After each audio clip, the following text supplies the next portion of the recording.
عليكم السلام أحبتي. أهلا بكم في برنامجكم الحصص القرآنية، وهذه الحلقة رقم 1058، ونحن في كتاب المبادئ الحقيقية للشريعة الإسلامية، وفي المبدأ الخامس اللي هو السلام، وفي موضوع الإيمان. وفي حلقة السابقة كان آمن بي بمعنى اعتقد، هنا بقى آمن لي بمعنى وثق واطمأن. فآمن لي أي وثق واطمأن، يعني بمعنى الإسلام السلوكي، وحنتتبعها في القرآن الكريم. يعني المترفون من قوم نوح لما لقوه بيقعد مع الناس الغلابة قالوا له أنؤمن لك واتبعك الأرذلون، مش قالوا أنؤمن بك، قالوا أنؤمن لك. إزاي هنثق فيك وأنت ماشي مع الناس الأرذلون دول، يعني الرعاية يعني. طبعا هم ده في نظرهم المؤمنين كده يعني، وهم كذبوا في هذا.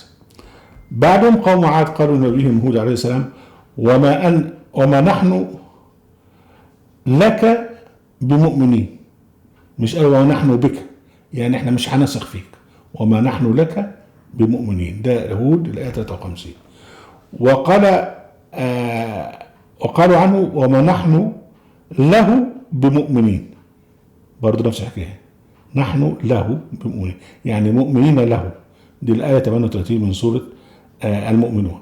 وفي قصة إبراهيم قال جل وعلا عن لوط، ولوط كان هاجر مع إبراهيم، ربنا قال فآمن له لوط، يعني وثق به واطمأن إليه وهاجر معه من بلدهم الأصلية في العراق كما يقال.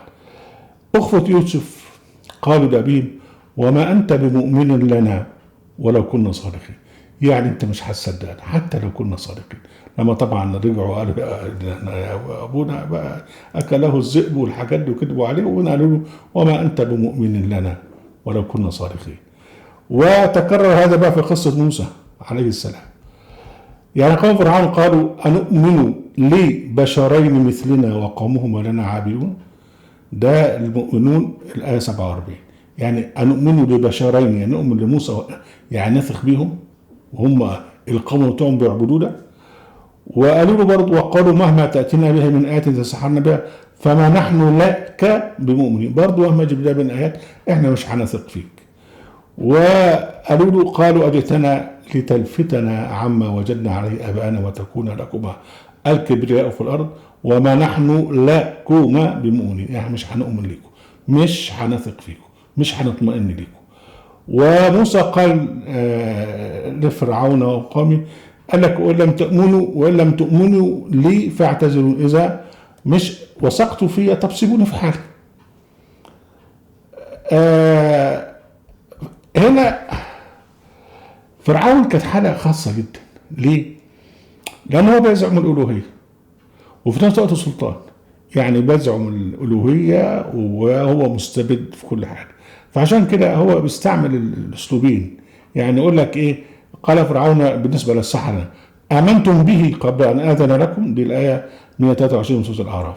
واستعمل برضو لنفس السحرة آمن لي قال آمنتم له قبل أن آذن لكم، ده في سورة طه الآية 71، وفي سورة الشعراء الآية 49.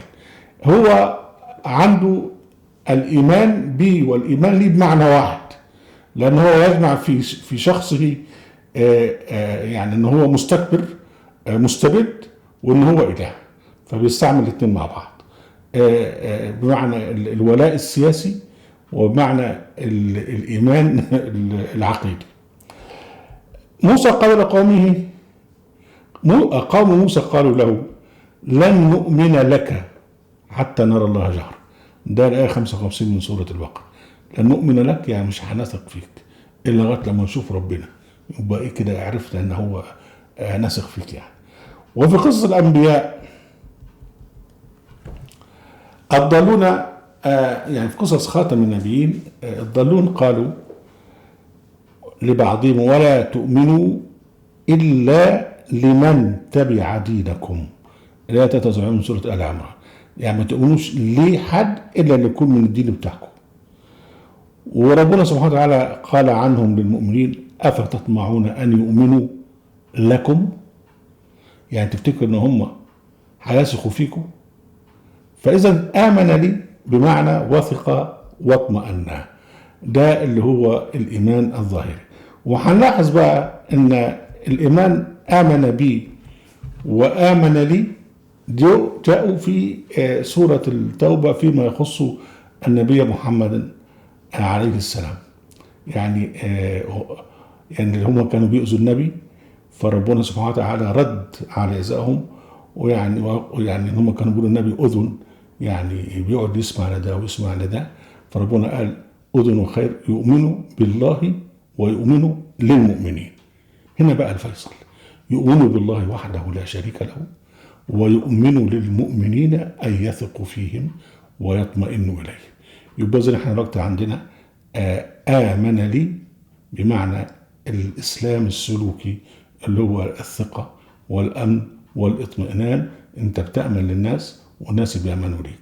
آمن بي اللي هو معنى الاعتقاد، ويجب على الإنسان، ينبغي عليه إذا أراد أن يدخل الجنة أن يؤمن بالله وحده لا شريك له، أو أن يسلم قلبه لله جل وعلا وحده لا شريك له. أهلا وسهلا بكم أحبتي في برنامجكم الحصص القرآنية في قناة أهل القرآن وموقع أهل القرآن. لا تنسوا المشاركة بشير ولايك، وعليكم السلام.